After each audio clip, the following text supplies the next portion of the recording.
Hi friends, ഈ പറന്ന് നടക്കുന്നത് പഞ്ഞല്ല കേട്ടോ. പ്ലാസ്റ്റിക് ബോട്ടിൽ റീസൈക്കിൾ ചെയ്തതാണ്. ഇത് എന്തിനെല്ലാം യൂസ് ചെയ്യാന്നുള്ളതും ഈ ഒരു ബിസിനസ് ഐഡിയ ഫുൾ ഡീറ്റെയിൽസ് നമ്മൾ ഈ വീഡിയോയിൽ ഷെയർ ചെയ്യുന്നുണ്ട്. അപ്പോൾ നിങ്ങൾ സ്കിപ്പ് ചെയ്ത് കാണുക. ഇഷ്ടപ്പെട്ട ലൈക്കും സബ്സ്ക്രൈബും. നമ്മുടെ വീട്ടിൽ കുട്ടികൾക്ക് മേടിച്ചു കൊടുക്കുന്ന ഈ സോഫ്റ്റ് ടോയ്സും തലോണയും അതോടൊപ്പം തന്നെ ജാക്കറ്റിൻ്റെ ഒക്കെ ഉള്ളിലുള്ള ഈ പഞ്ഞി പോലെയുള്ള മെറ്റീരിയൽ ഉണ്ടല്ലോ, ഇത് ശരിക്കും പ്ലാസ്റ്റിക് ആണ്. പ്ലാസ്റ്റിക് ബോട്ടിൽ നിന്നാണ് ഇത് ജനറേറ്റ് ചെയ്യുന്നത്. ആ ഒരു ബിസിനസ് ഐഡിയ ആണ് ഇന്ന് നമ്മൾ ഷെയർ ചെയ്യുന്നത്. നമുക്ക് ചെറിയൊരു മുതൽ മുടക്കിൽ സ്റ്റാർട്ട് ചെയ്യാൻ പറ്റുന്നതാണ്.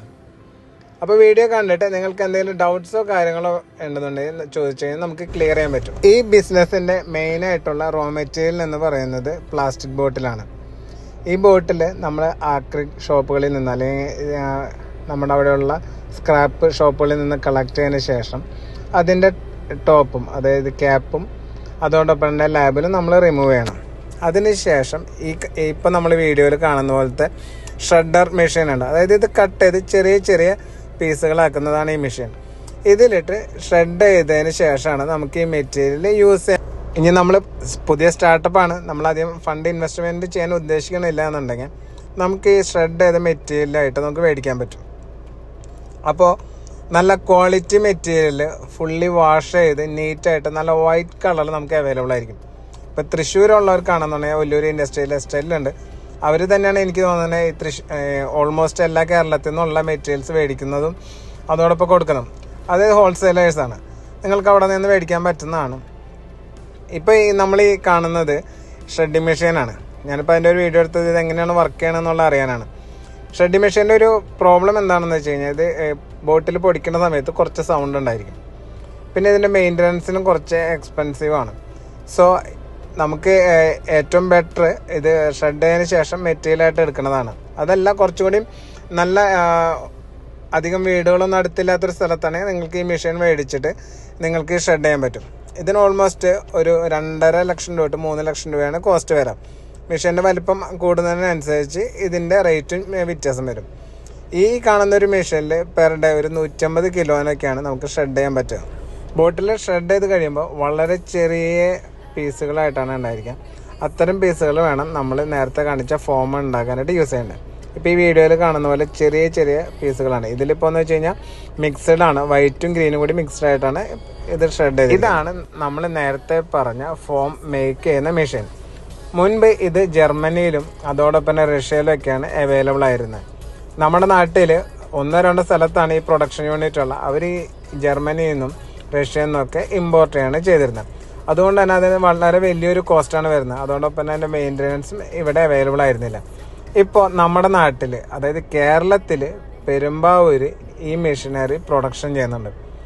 അതുകൊണ്ട് തന്നെ നമുക്ക് വളരെ ചെറിയൊരു എമൗണ്ടിൽ നമുക്ക് എന്താ വെച്ച് കഴിഞ്ഞാൽ ഈ ബിസിനസ്, അതോടൊപ്പം തന്നെ ഇതിൻ്റെ മെയിൻ്റനൻസും ഈസി ആയിട്ട് നമുക്കിവിടെ ചെയ്യാൻ പറ്റും. ഇതിന് വേണ്ടത് 3 ഫേസ് കണക്ഷനാണ്. ഓൾമോസ്റ്റ് ഒരു ദിവസം ഈ മെഷീൻ കൺസ്യൂം ചെയ്യുന്നത്, അതായത് വേണ്ടത് 11 HP പവറിന് യൂസ് ചെയ്യാനായിട്ടുള്ള കറണ്ടാണ്. പിന്നെ ഈ മെഷീൻ പ്രൊഡക്ഷൻ കപ്പാസിറ്റി നമുക്ക് വരുന്നത് ഒരു ദിവസം 40 to 60 കിലോ ആണ്. ഈ മെഷീൻ സ്റ്റാർട്ട് ചെയ്യുന്നതിനേക്കാളും ഒരു അരമണിക്കൂർ മുമ്പ് ഇത് ഹീറ്റ് ചെയ്യാനായിട്ട് നമ്മൾ ഇടേണ്ടതാണ്. അതിനുശേഷമാണ് നമുക്ക് പ്രൊഡക്ഷൻ ചെയ്യാൻ പറ്റുക. അപ്പോൾ തലേ ദിവസം നമ്മൾ പ്രൊഡക്ഷൻ ചെയ്തിട്ടുണ്ടെങ്കിൽ അതിൻ്റെ ബാക്കി എങ്ങാനും ഇതിൻ്റെ നോസിലിൻ്റെ ഉള്ളിലുണ്ട് എന്നുണ്ടെങ്കിൽ അത് ഫുള്ളായിട്ട് ആദ്യം റിമൂവ് ചെയ്തതിന് ശേഷം വേണം പുതിയൊരു ദിവസം പ്രൊഡക്ഷൻ സ്റ്റാർട്ട് ചെയ്യാനായിട്ട്. പിന്നെ ഇത് പ്രൊഡക്ഷൻ ചെയ്യുന്ന സമയത്ത് പ്ലാസ്റ്റിക് ഉരുക്കുന്ന രീതിയിലുള്ള സ്മെല്ലോ കാര്യങ്ങളൊന്നും വലിയ രീതിയിലുണ്ടായിരിക്കില്ല. സ്റ്റാർട്ട് ചെയ്യുന്ന സമയത്ത് ചെറിയ രീതിയിലെ സ്മെല്ലുകൾ കാര്യങ്ങളൊക്കെ ഉണ്ടായിരിക്കും.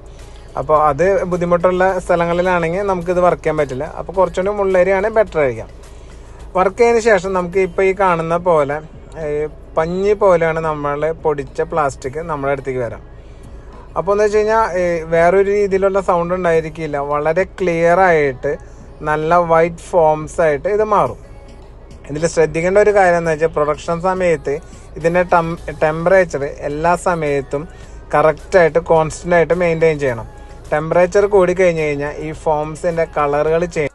ഇനി ബിസിനസ്സിൻ്റെ അഡ്വാൻറ്റേജ് എന്താണെന്ന് വെച്ച് കഴിഞ്ഞാൽ നമുക്ക് പെർ അവറിൽ 40 to 60 കിലോ നമുക്ക് ചെയ്യാൻ പറ്റും. അപ്പോൾ ഇതിന് 1 കിലോയ്ക്ക് മാർക്കറ്റിൽ നമ്മൾ ചെയ്യുന്ന ക്വാളിറ്റിക്ക് 80 രൂപ വരെ റേറ്റ് മാർക്കറ്റിൽ കിട്ടും. അപ്പോൾ നിങ്ങൾക്ക് ആ റോ മെറ്റീരിയലായിട്ട് നമുക്ക് സപ്ലൈ ചെയ്യാൻ പറ്റും. അതല്ല എന്നുണ്ടെങ്കിൽ നമുക്ക് എന്താണെന്ന് വെച്ച് കഴിഞ്ഞാൽ ഇതിൻ്റെ ബൈ പ്രൊഡക്റ്റുകൾ ഉണ്ടാക്കാം.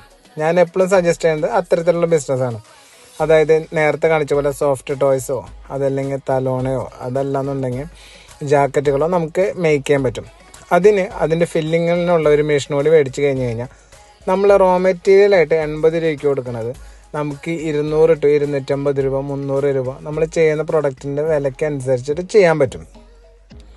അപ്പോൾ എന്ന് വെച്ചാൽ വലിയൊരു രീതിയിലുള്ള ക്വാണ്ടിറ്റി നമ്മൾ ചെയ്യണമെന്നില്ല. ഇപ്പോൾ ഒരു മന്ത് 2 to 3 ടൺ ചെയ്യുകയാണെന്നുണ്ടെങ്കിൽ നമുക്ക് എങ്ങനെ പോയാലും 2 to 3 ലക്ഷം രൂപ നമുക്ക് ഏൺ ചെയ്യാൻ പറ്റുന്നതാണ്. അതോടൊപ്പം തന്നെ ഈ സോഫ്റ്റ് ടോയ്സ് മേക്ക് ചെയ്യാനായിട്ടുള്ള റോ മെറ്റീരിയൽസ് നമുക്ക് ഓൺലൈനിൽ നിന്നിട്ട് പർച്ചേസ് ചെയ്യാൻ പറ്റും. ഇപ്പോൾ ഹോൾസെയിലേഴ്സ് കുറേ പേരുണ്ട്. ഇപ്പോൾ ഇന്ത്യ മാർട്ട് അതുപോലുള്ള ഓൺലൈൻ സൈറ്റുകളിൽ നിന്നിട്ട് നമുക്ക് മേടിക്കാൻ പറ്റുന്നതാണ്. നമുക്ക് അത്തരം സൈറ്റുകളിൽ നിന്ന് പർച്ചേസ് ചെയ്തതിന് ശേഷം നമുക്ക് സോഫ്റ്റ് ടോയ്സിൻ്റെ ബിസിനസ് ചെയ്യാൻ പറ്റും. അപ്പോൾ നമ്മൾ പ്രൊഡക്ഷൻ ചെയ്യുന്ന യൂണിറ്റുകൾ നമുക്ക് കടകളിൽ സപ്ലൈ ചെയ്യുകയോ ഹോൾസെയിലായിട്ട് സപ്ലൈ ചെയ്യുകയോ കാര്യങ്ങളൊക്കെ ചെയ്ത് കഴിഞ്ഞ് കഴിഞ്ഞാൽ നല്ല രീതിയിലുള്ള നമുക്ക് റവന്യൂ ജനറേറ്റ് ചെയ്യാം. പിന്നെ ഇതുവരെ ഈ ബിസിനസ് നമ്മുടെ കേരളത്തിൽ സ്റ്റാർട്ട് ചെയ്തിട്ടില്ല. സോ നിങ്ങൾക്ക് ഇപ്പോൾ തുടങ്ങി കഴിഞ്ഞാൽ നല്ല രീതിയിലുള്ള ബെനിഫിറ്റ് എൻജോയ് ചെയ്യാൻ പറ്റും. പിന്നെ എന്ന് വെച്ച് കഴിഞ്ഞാൽ കോമ്പറ്റീഷൻസ് നല്ല രീതിയിൽ നമുക്ക് അവോയ്ഡ് ചെയ്യാൻ പറ്റും. സോ നിങ്ങൾക്ക് ബിസിനസ് ഐഡിയ ഇഷ്ടപ്പെട്ടു